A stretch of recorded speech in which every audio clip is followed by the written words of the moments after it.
Bismillah ar-Rahman ar-Rahim. Good evening. You're watching the news from the Sultanate of Oman television. First, the headlines.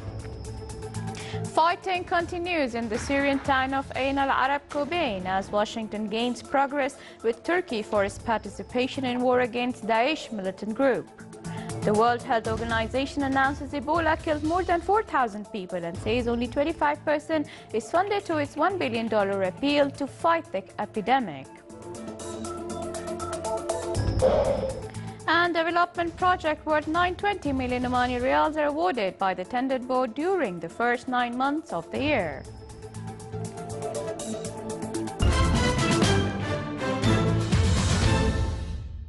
Those were the headlines. Now for the news in detail. His Majesty Sultan Qaboos has sent a cable of greetings to His Majesty King Philippe VI of Spain on his country's National Day.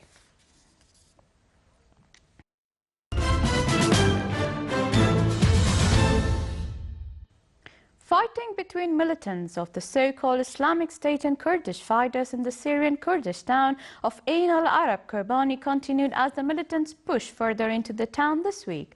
Despite air strikes by the US-led coalition, Kurdish military men were struggling to repel advances by IS fighters today. The Britain-based Syrian Observatory for Human Rights said the town's Kurdish fighters were putting up a fierce fight but were outgunned by the militants. According to a Kurdish official, clashes were focused in the southern and eastern parts of the town. Since the Islamic State group launched their onslaught on Ain al-Arab Kobani in mid-September, at least 500 people have been killed and more than 200,000 have been forced to flee across the border into Turkey.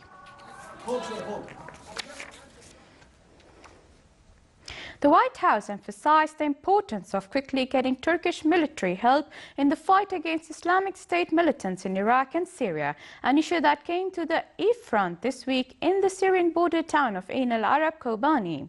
Lisa Monaco, a top national security aide to President Barack Obama, met with Turkish intelligence chief Hakan Fidan yesterday, part of a series of US-Turkish meetings on Turkish support for training moderate Syrian fighters. The White House said in a statement that Monaco expressed appreciation for Turkey's support to ongoing US military operations in Iraq and Syria and underscored the importance of accelerating Turkish assistance as part of the comprehensive strategy to degrade and ultimately destroy ISIL.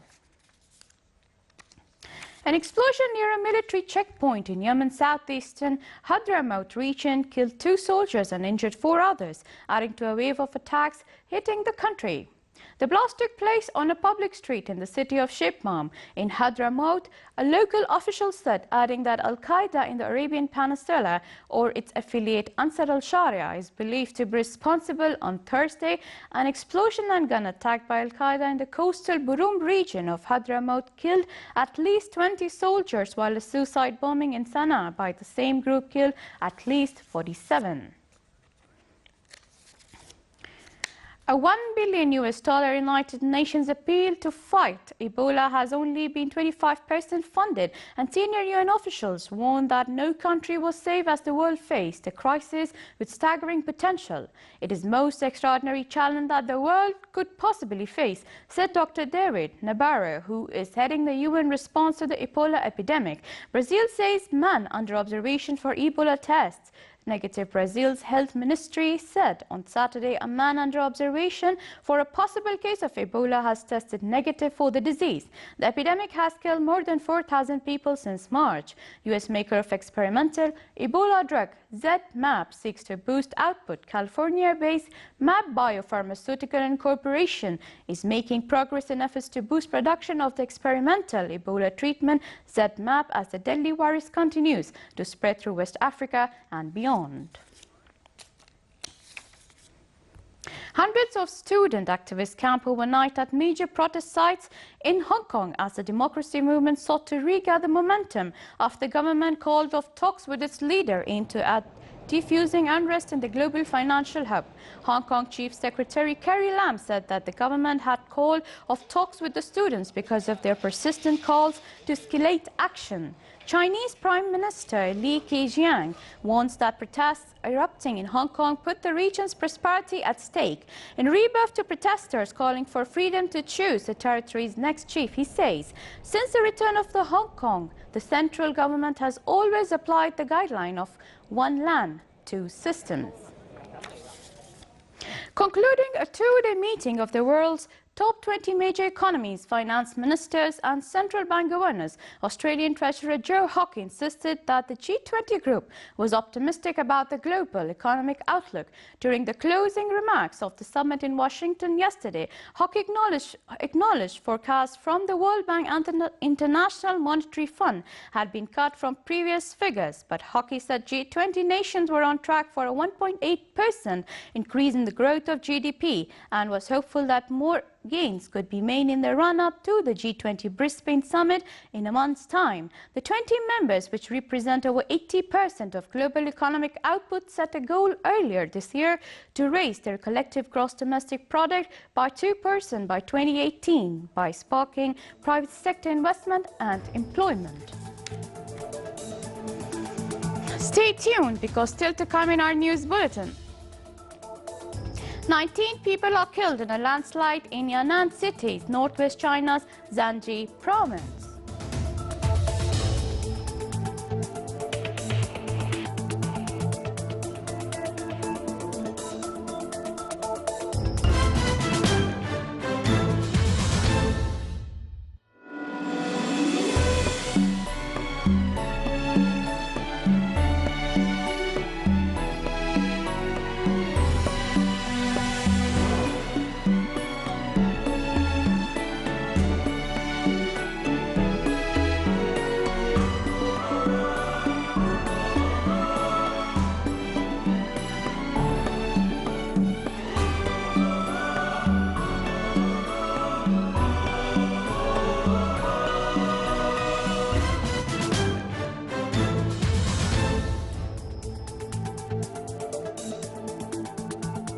Welcome back to the news from the Sultanate of Oman television.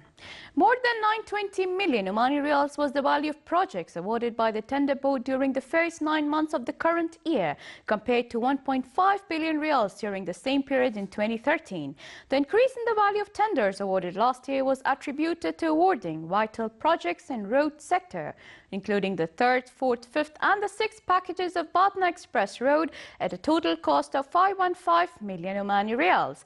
This year a tender was awarded at the cost of 143 million Omani riyals to complete Batna Express Road's packages. The second phase of Bidbit-Sur-Dal Road project was also awarded, which links Governorate of Muscat with the Governorates of North and South Sharqiya.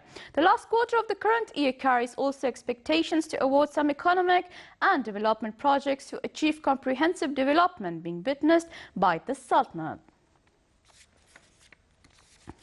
Muscat International and Salalah airports witnessed during the first 8 months of the year a growth in terms of passengers and shipping compared to the same period in 2013. The total number of passengers amounted to 5.916 million by the end of August compared to 5.53 million travelers during the same period in 2013, with a growth rate of 7%. This was attributed to the increase in flights of some airlines currently operating at Muscat International Airport. The activities of Dhahira Festival for Mizania Camel Beauty Contest was concluded at the racetrack in the Wilaya of Yankel. The two-day event witnessed wide participation from camel owners and breeders in the governorates of Dhahira and Brahmi. Owners of winning camels in the contest were honored. The conclusion ceremony included Raqdat al-Ard and recitation of poems. The festival included 18 rounds for Mizuna competition.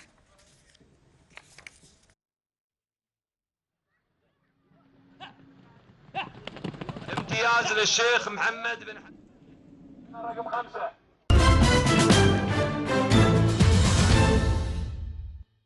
A A powerful typhoon is approaching Japan's southern prefecture of Okinawa. Typhoon Wangfong was spotted 130 kilometers southeast of Naha, the capital of Okinawa, today. Strong winds of more than 180 kilometers per hour were recorded in Yoroma City. Officials say 20 people have been injured, 2 of them seriously. The typhoon has reportedly caused blackouts affecting a total of about 33,000 households in Yoroma and 26 municipalities. Weather officials are warning of strong winds and heavy rains in Okinawa and the Kyushu region from tonight. At least 19 people have been confirmed dead and 2 others injured after a landslide took place at a highway construction site in Yan'an City, northwest China's Jiangxi province yesterday evening. The landslide broke down 8 makeshift boarding houses and buried 21 construction workers. 9 were killed on the spot. 10 injured died in hospital and 2 others are under treatment. The workers came from China Railway No. 3 Group, which undertakes the highway expansion project connecting Huangling City of Yan'an City in Jiangxi.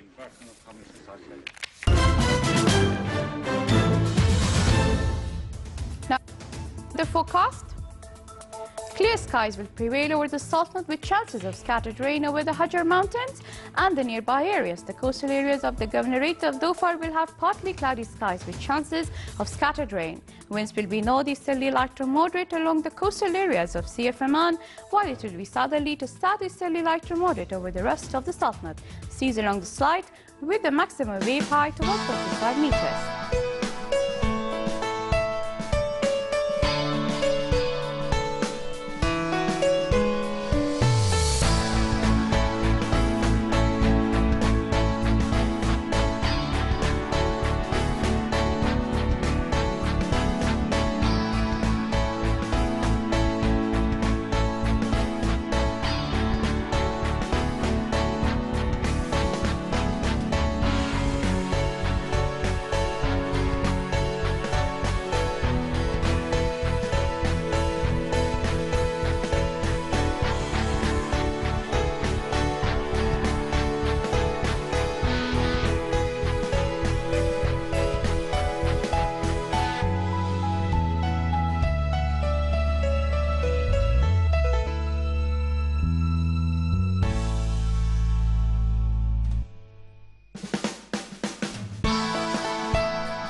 This is the Sultanate of Oman television. Before we end tonight's bulletin, here are the main points once again. Fighting continues in the Syrian town of Ain al-Arab Kobane as Washington gains progress with Turkey for its participation in war against Daesh militant group. The World Health Organization announces Ebola killed more than 4,000 people and says only 25% is funded to its $1 billion appeal to fight the epidemic.